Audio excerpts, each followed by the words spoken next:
ABAIBORI na bigo eamate KORENDA abana bari babwate OBORWAIRE Bw'Obongo obumanyikaine buna autism spectrum disorder ababwatani ao bakubwatirana ne college ya maigerio yobochenu ya Macmillan nigo bono bakwanire hobuya bw'eamate konyora Obosemia na maigerio chinchira babwendote korenda abana abo nagotumanya omurikito Linet Nyambane. Ababwatani abo barekorwa Obosemia gochia ase amate imeyomocho Nairobi nigo batebire abantu bari abakorera abana abo nigo bagwetera chingaki chinkongu na igo obuyamboreo bwokonyora amaigeria ayo. So as an institution, specialists. As an institution, first we are responding by offering training in our basic level that we can manage as a mid-level training college. But most importantly, what we are doing right now here is to provide these are civic education and sensitization of the nation to respond to this. And therefore, that is why we are calling upon policymakers to, look at this matter and this issue with a keen interest and a keen eye. I had an amazing conversation regarding neurodevelopmental disorders and the autism spectrum. We'd like that we all join in the conversation. Let's see how we can better the life of the caregivers, people living with these disorders and these conditions. Just to continue with this conversation, we call out to the policy holders, the general stakeholders, people in schools. How do we make our environment better for this special population?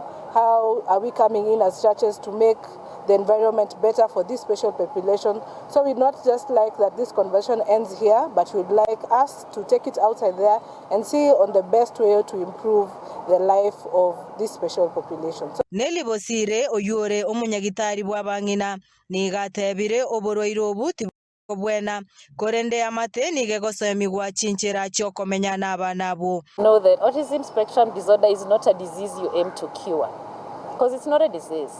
It's a condition. This is who you are.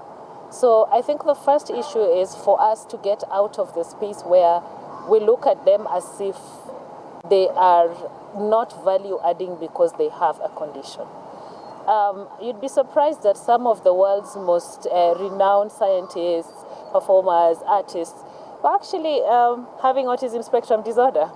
So we always say that even you standing there could have it. You just don't know it because nobody has evaluated you objectively.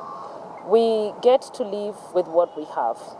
Chingaki checho Paul Mugi oyobwate omuchando yo nigaruro kuboria gochiase amate kobarora buna abakenya bande wanchereria gutayo aseboigo Brenda Machuka oyobwate OBORWAIRE nera kwaneire enganeyo. Come mom to a baby with hydrocephalus and spina bifida, I just love to say having those conditions is not a death sentence.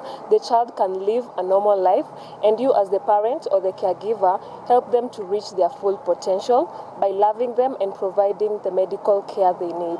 Autistic persons are human beings. That is one thing we ought to remember. They have a right to dignity, they have a right to life, they have a right to legal capacity, because that is one of the biggest misconceptions in Kenya, where autistic persons are seen as persons who do not have legal capacity, and we are here to disprove. I am autistic, and I am here to prove that I have legal capacity. I have gone all the way to law school, and I am continuing to break all odds. And so are other people where we've said they are doctors, they are lawyers, the engineers, and so forth.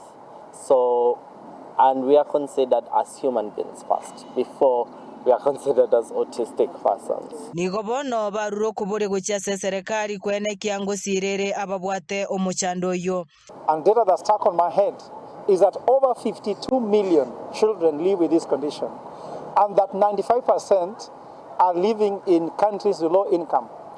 It means that this problem is a Kenyan problem, is an African problem, and therefore it is our problem. We cannot hide away from it.